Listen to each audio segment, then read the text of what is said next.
Hello, it's episode 25.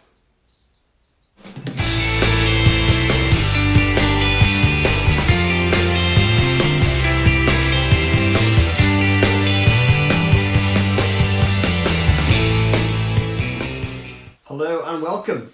This week we are putting the starter motor back in the bike, but first we need to test it's working. Well, first things first, this is a Bosch starter motor, and it's off my 1985 BMW R80 RT, and we're going to put it back in the bike. But the first thing we're going to do is we're going to test it works because, well, that'll be a wise thing to do. The way I'm going to do that is I'm going to obviously this is the main post for the positive, and this is the terminal for the ignition. So I'm going to rig that up with some jump leads and a battery. First thing I'm going to do though is check the battery's in good nick. So here we go. Right, this is the original battery that was in the bike when I bought it a year or so ago. Don't think it's a particularly amazing battery. Fitting date 3rd 2012, so it's a good few years old. Anyway, I charged it up overnight, so I'm just going to, with my meter here, put that on DC volts 20, and then, oops, just that one's negative, that one's positive. Yeah, it's thrown out 11, so it's not fully charged, but it will be enough for my little, oh no, we've got up to 12.4 with a better connection. Now I've pushed harder. Yeah, that should be fine for testing this starter motor with. Okay. Right, so I'm going to test this. Use some chunky leads to do this, so I'm using a set of jump leads. So first of all, if I earth that on there, and then earth that on the casing, try and get that wire stay out of the way, that'll do. And then the positive terminal I will put onto the post on the starter motor, and then onto the positive terminal like that. And then now I've got to simulate the ignition by bridging the positive and the ignition post there. So how am I going to do this? Oh, when it works, by the way, this bugger will jump, so I might have to hold it down a little bit. So I'll put that on there, like that, that jumps. So this is it that way around. Actually, I'll tell you an easier way.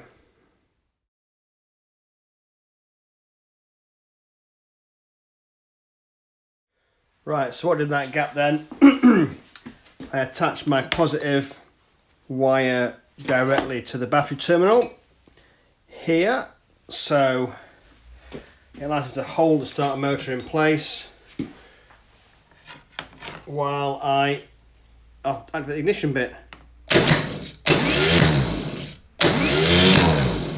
Awesome. So that works. Let's just have a look at it from the front.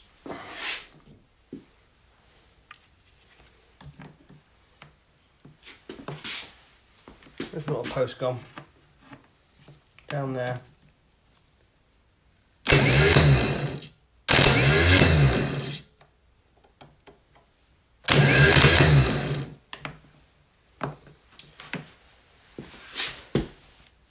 Works.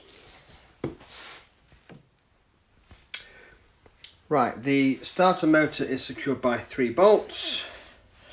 One here, and one there at the back. That's a threaded hole. Okay, so that's where it sits.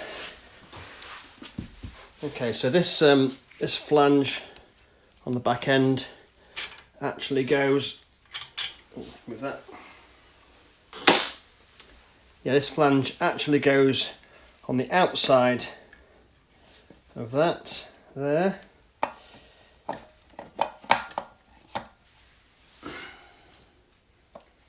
And that sits quite nicely. So this small one, that's the hole there. You're going to see it there. That's the hole there.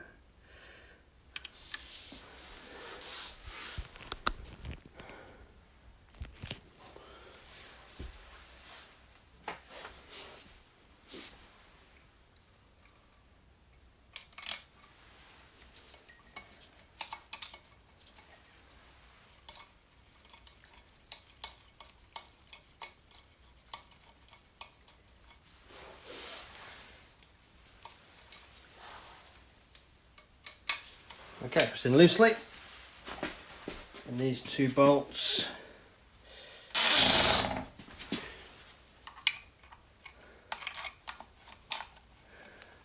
go in like that. One. How the hell does that go in there?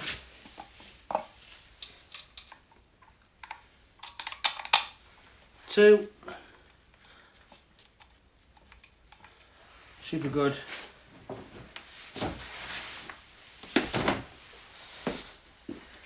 And then there's a washer on each, and a bolt.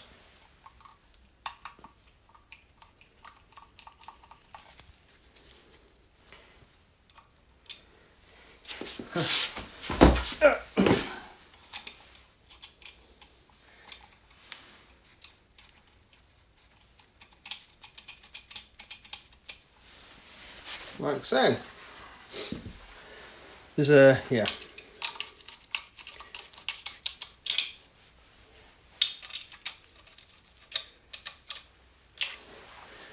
Just knit these up hand tight.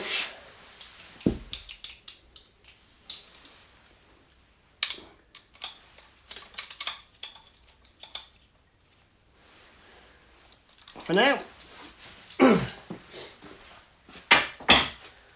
Start motor in. Result. So this is the post for the positive terminal. That's the post for the ignition. I need to add back the breathing hose, which I had somewhere until recently.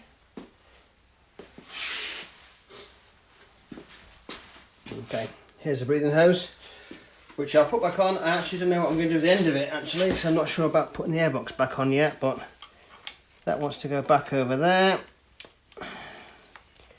which will be easier said than done.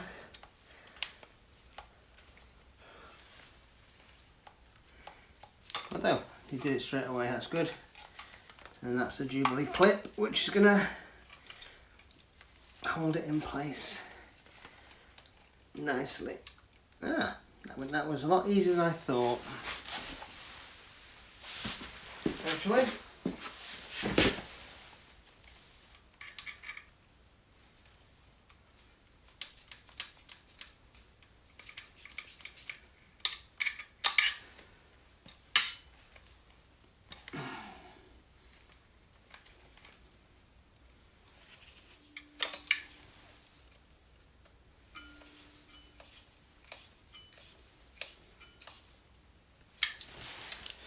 There you go. Breathing hose, starter motor in. Well, there you have it. That was a quick and easy job. Hope you enjoyed. Please like and subscribe, and comments and questions. Love those. And I'll see you next time. Thanks for watching.